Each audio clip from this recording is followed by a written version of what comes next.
talk about any connection that there might be between Carpenter and the victim? Our investigation concluded that there was a relationship between the victim and Mr. Carpenter. Yes.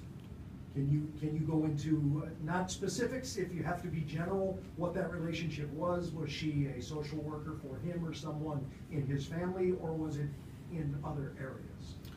I can only answer that we know they had a relationship.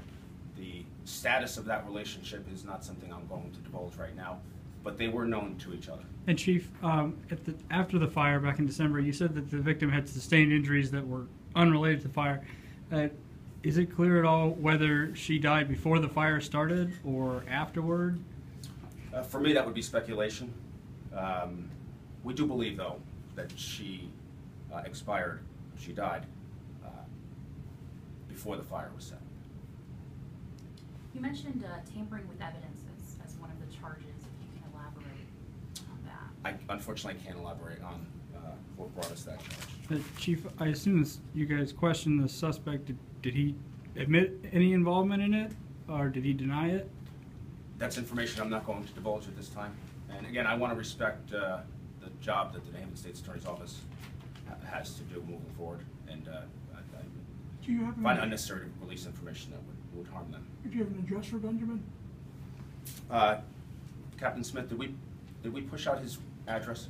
Yes, we did. It's part of the release, so. Do you believe there's any otherbody involved in this at this point, or is he your sole person? It's a great question. Our investigation is ongoing and very active. More arrests are possible, but again, our investigation is active.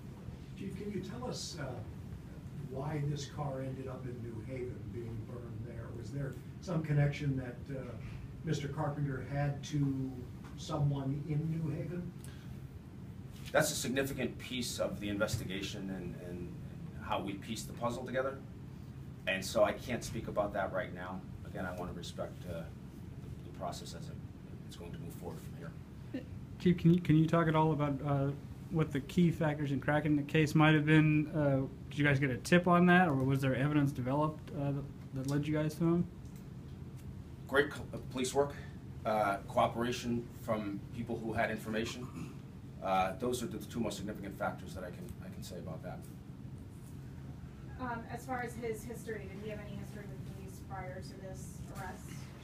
He has a history of encounters with the Hamden Police Department. I believe he does have a criminal history, and that may be available from us or obviously from Connecticut Judicial. Chief, this was the third homicide in 2015 in Hamden.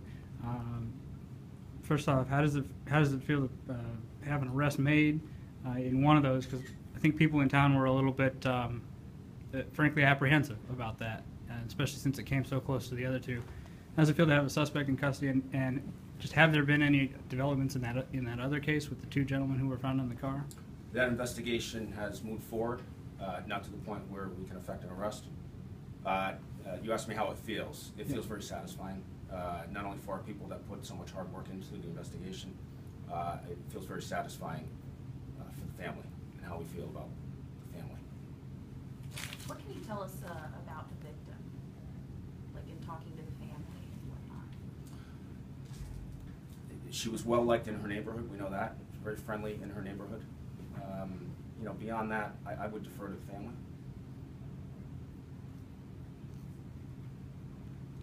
Are you surprised that he stayed in this area? No. And it's an ongoing investigation. Does that mean there might be other murder charges, or would that not be the case? The investigation's ongoing. Other arrests are possible, and charges, any charge is possible. And Chief, you mentioned that there were a number of different agencies involved, but if people out there have any more information to add to this investigation, should they call you guys, Hamden Police? Absolutely. I would ask that they call Detective Brian Stewart directly. You know, we did receive information from the public. We're fortunate. I'd like to think that this is a department that has trust in the community.